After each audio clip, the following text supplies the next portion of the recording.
One question I would have for you, Joe, is one of the barriers to scaling up this program or the Confit pathways as a whole, the unwillingness, I imagine, for a lot of people to train with criminals based on a lot of those stereotypes that we talked about previously. So is that something you've noticed being a barrier, or has people just accepted it and really got involved and wholeheartedly, you know, really engaged and enjoyed it?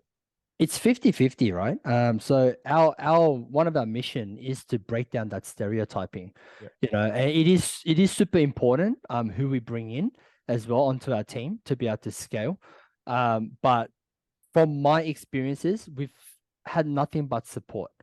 You know, obviously there are the 2% that, you know, that show their dislike for what we do, but the real like main majority are very supportive of our social cause as well. Because like I think society is much educated these days compared to maybe a decade or more ago, where, you know, the society's perception was, well, if they've done the crime, lock them up, give them stale bread, throw away the keys, you know. But I think now society knows that the issues are so much more deeply embedded than the actual crime itself.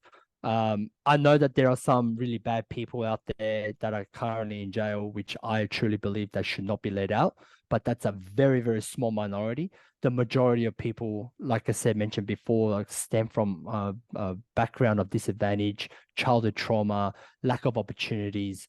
And it's that what we should not be judging an individual on the actual act itself, but what were the root causes that led this individual to do that act, you know. And obviously by law, you got to pay the price for the crime that you did, but they should not be punished afterwards when they're out in society, when they've already served their time, you know. And that's why a lot of inmates face when they're released into the community is the ostracization and the, you know, isolation and, you know, not feeling accepted by society, and not being given the opportunities and all that kind of stuff.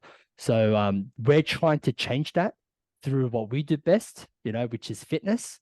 You know, and Andrew's always out there getting his face out on social media, and you know, and that's, I think that's how we need to be as transparent as possible to go, look, these are this is who we are, this is the crimes that we did, these are stories, but this is what we're trying to do to better society, you know.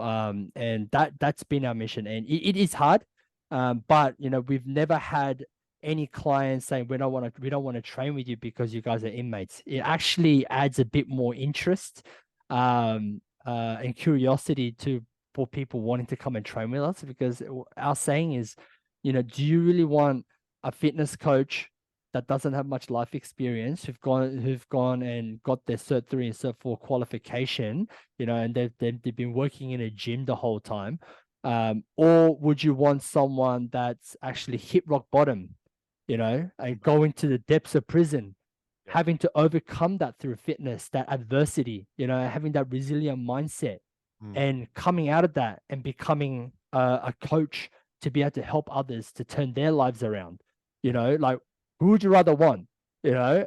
I feel that we're much more of an interesting choice to delve into as well. And that's what we're trying to do to change that perception around society. I think people are starting to understand this through after lockdown. Now more people are going, right, okay, maybe these guys have something to teach us.